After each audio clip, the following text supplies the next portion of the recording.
अस्सलामुअलैकुम नाज़रीन। मैं हूं अतीक रहमान और आप देख रहे हैं मेरा डिजिटल चैनल। नाज़रीन, सदर ट्रंप ने पाकिस्तान और इंडिया के दरमियान कश्मीर के मसला पे सालसी के लिए रजामंदी ज़ाहिर की है और ख्वाहिश का इजहार किया है कि मैं चाहता हूं कि मैं सालस मुकर्रर हूं और पाकिस्तान और इंडिया के दरमियान जो मेन तनाज़ा है, जो वजह जंग बनता है हमेशा, वो है कश्मीर का मसला। तो कश्मीर पे मैं सालसी चाहता हूँ। यकीन जाने ये जो सदर ट्रंप जो हैं वो इस तरह का प्लाइट बोल रहे हैं, दुनिया की सुपर ताकत। और ट्रंप के बारे में सबको पता है उनका रवैया पाकिस्तान के साथ कैसा होता है, पूरी दुनिया के साथ कैसा होता है, मुसलमानों के साथ कैसा होता है, फ़लस्तीनियों के साथ कैसा होता है और जो अरब रियासतों में मजलूम मुसलमान हैं उनके साथ कैसा होता है। लेकिन ट्रंप जो है वो बड़ा प्लाइट हो गया है। उसकी वजह क्या बना है?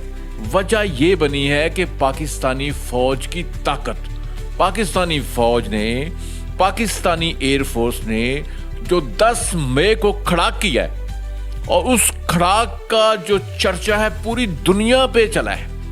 और उससे पहले, उससे कुछ घंटे पहले, मतलब आप 24 घंटे प्लस कर लें, 72 घंटे पहले कर लें, तो पाकिस्तान ने जिस तरह इंडिया के राफेल गिराए, उसके बाद 2 जहाज और गिराए और इंडिया ने तकरीबन 80 के करीब ड्रोन पाकिस्तान में भेजे, जो पाकिस्तान के रडार सिस्टम ने उसको डिटेक्ट किया और उनको ऐसे मुकाम पे जाके मारा, गिराया जहां पर जानी नुकसान ना हो।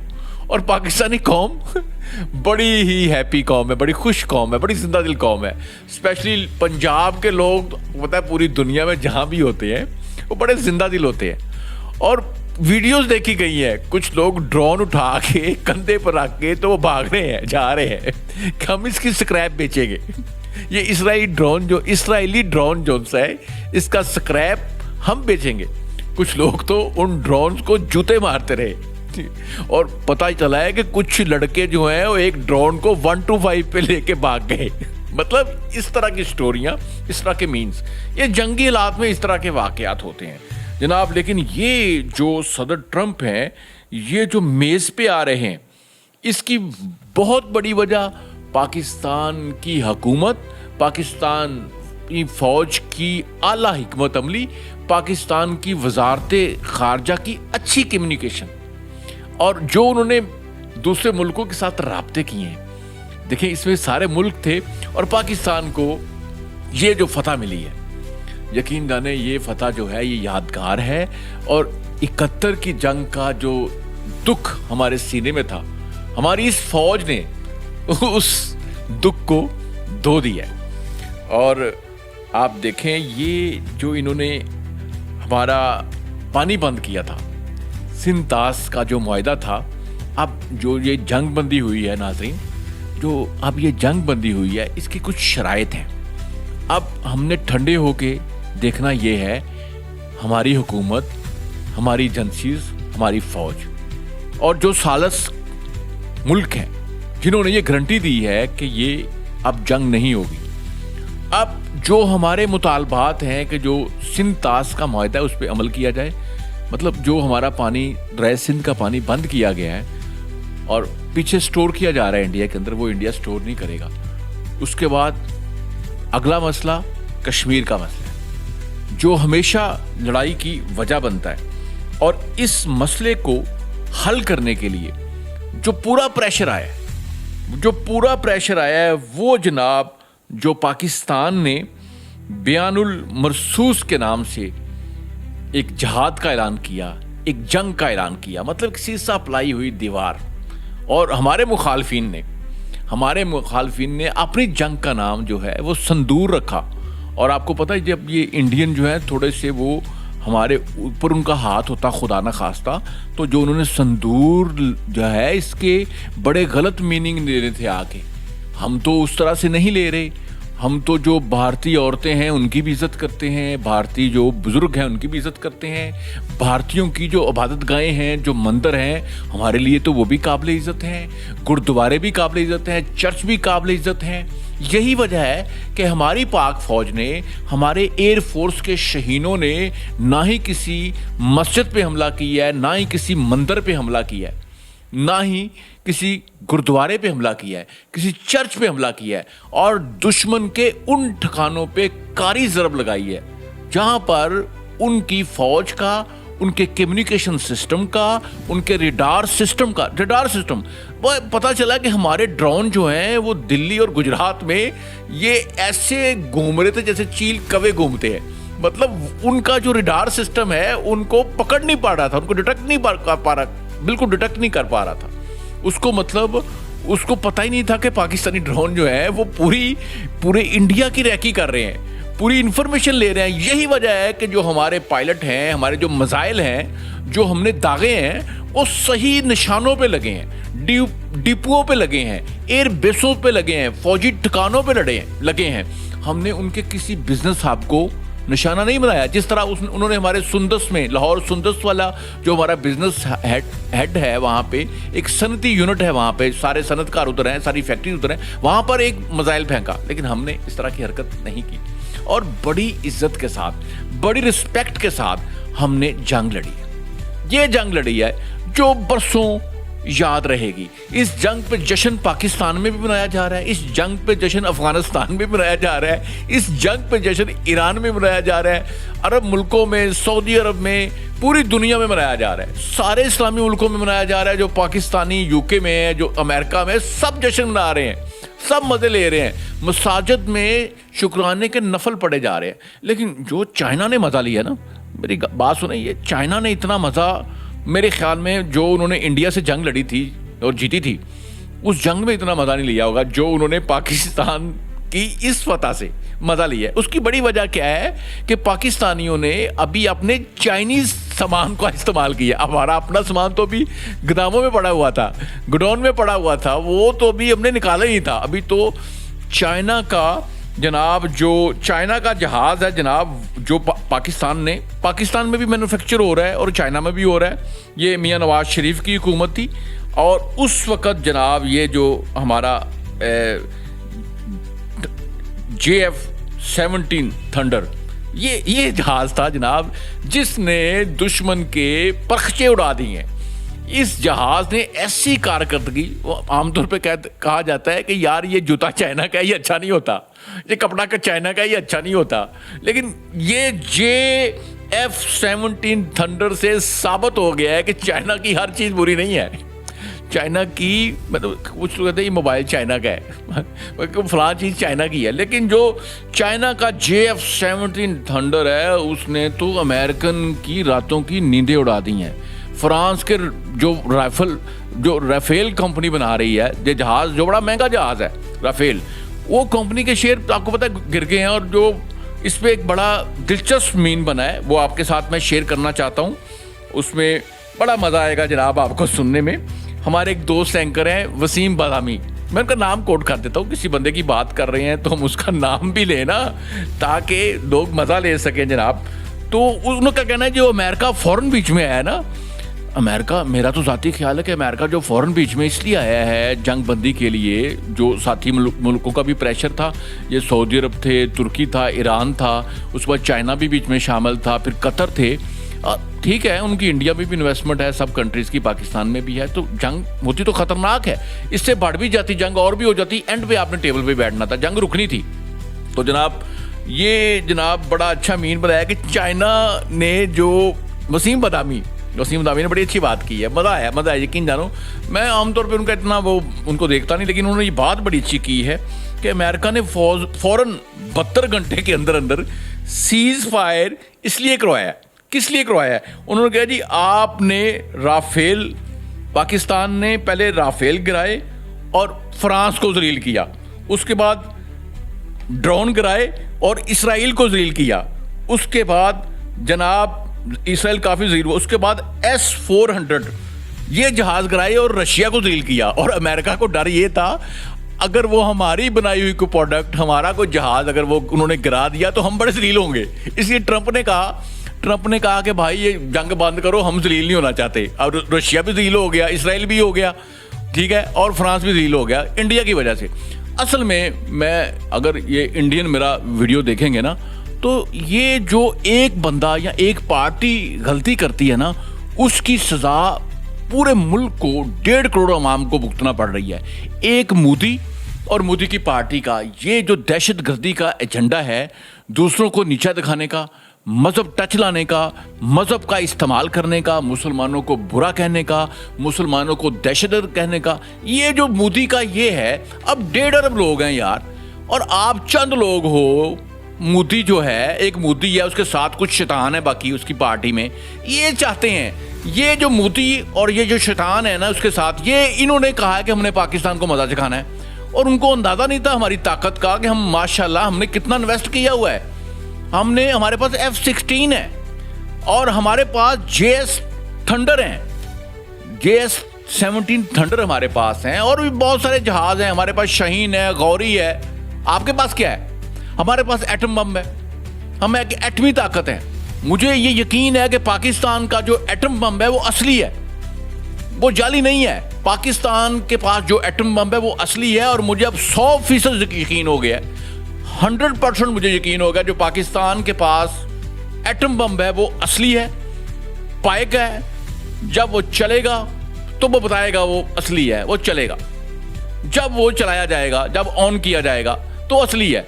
जबकि इंडिया का एटम बम जो उसके पास है वो नकली है, वो जाली है। जाओ, मैं चैलेंज करता हूं, और उनको वो चलाना नहीं आता। जो इंडिया के प्रोफेशनल लोग हैं वो तो मर गए, मर खप गए जिनको चलाना आता था। अब ये जो पौधा नहीं, ये जो जिस तरह के आपने पायलट रखे हैं, जिस तरह के फौजी रखे हुए हैं, जिस तरह के स्पोक्स पर्सन रखे हुए हैं, इन जैसे ही आपके एटम बम चलाने वाले हैं। और ये गलती करेंगे मोदी के कहने पे, जब भी कोई इस तरह की हरकत, इनकी शैतानी, ये एटम बम चलाने की कोशिश करेंगे, इनके अपने ऊपर ही चल जाएगा, जो जाली होगा, और इनका कोई नुकसान नहीं होगा। उन्होंने हमारा क्या बिगाड़ना है? एटम बम ने जनाब, हमारे पास जदीद हथियार भी हैं, मिसाइल भी हैं, एटम बम भी है, उसके बाद जनाब जहाज भी हैं, सारा कुछ है। लेकिन इन चीज़ों के अलावा जो हमारे पास जज्बा ईमानी है, जो मुसलमान है, मुसलमान मतलब मरने से डरता ही नहीं। जो मुजाहिद होता है वो तो मरने से डरता ही नहीं। हमारे पायलट गए हैं, नमाजें पढ़ के गए हैं, कलमे पढ़ के गए हैं, लिख के दे के गए हैं कि अगर मैं वापस आ गया तो ठीक है, अगर मैं वापस ना आया तो मुझे पाकिस्तानी परचम के अंदर दफन करना। ये हमारे पाकिस्तानी, ये जज्बा हिंदुओं में नहीं आ सकता, ये सिखों में भी नहीं आ सकता, ये ईसाइयों में भी नहीं आ सकता, जो मुसलमानों का, ये यहूदियों में भी नहीं आ सकता। ये किसी में जज्बा नहीं होता जो मुसलमानों में जज्बा है ना। यही वजह है कि आज पाकिस्तान की फौज जो है वो दुनिया की नंबर 1 जो फौज है उसमें कंसीडर हो रही है, जो पहले नंबर की फौज है हमारी। और इस फौज ने जनाब रशिया के, अमेरिका के, सबके दांत खट्टे कर दिए हैं। जो सुपर ताकतें, ये फ्रांस है, इंग्लैंड है, जो अपने आप को जर्मनी समझते हैं, जो गोरे जितने भी हैं, इसराइली हैं, जो भी हैं, उन सब के दांत खटे हुए हैं जनाब। हम एक ताकतवर मुल्क के तौर पे सामने आए हैं, और हमारी फौज ने, हमारी हुकूमत ने, हमारी खारजा पॉलिसी ने पाकिस्तानियों का सर जो है वो झुकने नहीं दिया, वो बुलंद किया। और मोदी ने पूरी इंडियन कौम का शर शर्म से झुका दिया उसकी पार्टी ने। और यही वजह है वहाँ पार्लियामेंट का मुशतरका इजलास हो रहा है, और जो भारतीय जनता पार्टी के वो लीडर हैं मिस्टर राहुल गांधी, उन्होंने कहा मोदी आए और हमें पार्लियामेंट में आके जवाब दे, जो उसने हमारी पूरी दुनिया पे बेइज्जती करवाई है, हमारे मुल्क का खरबों अरबों का नुकसान करवाया है, और इसको क्या ज़रूरत पड़ी थी छेड़खानी करने की, क्या ज़रूरत थी सिंतास के मुआहदे की खिलाफ वर्जी करने की, क्या ज़रूरत पड़ी थी उनका पानी बंद करने की, क्या ज़रूरत पड़ी थी वहाँ पर राफेल भेजने की, क्या ज़रूरत पड़ी थी वहाँ पर मिग 30 भेजने की, जनाब वहाँ ड्रोन इसराइली भेजने की क्या ज़रूरत पड़ी थी? क्यों भेजे मोदी, क्यों भेजे तुमने? ये पार्लियामेंट में आएगा, और मैं आपको ये खबर दे रहा हूँ, मोदी का इलेक्शन तो ये हारेगा जो हो रहे हैं वहाँ पे, जिन जिन रियासतों में इलेक्शन हो रहे हैं वो पक्का हारेगा। लेकिन ये मोदी का जो सवाल है ये शुरू हो चुका है, जो उसने रूज पाना था वो पा लिया है। Modi should be resign. मैं आपको कह रहा हूँ मोदी रिजाइन करेगा, ये पार्टी का, अपनी का पार्टी का लीडर भी नहीं रहेगा, ये वज़ीर आज़म भी नहीं रहेगा, और हम याद किया करेंगे एक था मोदी, एक था मोदी, हम याद करेंगे इसको। एक था मोदी जिसने ये बेवकूफ़ी की, ये बेअक्ली की जिसके नतायज पूरे 1.5 अरब इंडियन को भुगतने पड़ रहे हैं। और मैं ये अक्सर कहा करता हूँ, इंडिया वाले जनाब फिल्में हमसे अच्छी बना सकते हैं, ड्रामे हमसे अच्छे बना सकते हैं, क्रिकेट मैच में हमको हरा सकते हैं, हुस्न उनमें हो सकता है हमसे ज़्यादा हो, खूबसूरती मतलब उनमें मॉडल उनकी अच्छी हो सकती हैं, और उसके बाद जनाब उनके जो क्या कहते हैं उनकी इकॉनमी हमसे अच्छी हो सकती है, उनकी कबड्डी हमसे अच्छी हो सकती है, सब कुछ उनसे अच्छा हो सकता है, लेकिन हमसे अच्छी फौज उनकी नहीं है। हिंदुओं की जो फौज है, जो उनकी आर्मी है, वो हमसे अच्छी नहीं है, उनकी नेवी हमसे अच्छी नहीं है, उनकी एयरफोर्स हमसे अच्छी नहीं है, उनकी जो बड़ी फौज है हमसे अच्छी नहीं है। हमारी जो फौज है उनसे 100 दर्जे बेहतर है। हम बाकी कामों में हमारी इकॉनमी उनसे कमज़ोर हो सकती है, हमारा मुल्क उनसे छोटा हो सकता है, ठीक है जी, हमारे रिजर्व उनसे कम हो सकते हैं, हमारी ट्रेड जो है उनसे, हमारा GDP ग्रोथ उनसे कम हो सकती है, लेकिन हमारी फौज उनसे कम नहीं है। हमारी फौज दुनिया की नंबर 1 फौज है, और हमारे फौज के सपासलार जो हैं माशाल्लाह उनको बड़ी इज्जत मिली है। और पाकिस्तान में मखसूस जमात उनके खिलाफ प्रोपेगेंडा करती रही है, आर्मी के खिलाफ, फौज के खिलाफ। 9 मई वाले जो हैं वो हमारी फौज के खिलाफ बड़ा प्रोपेगेंडा करते रहे हैं।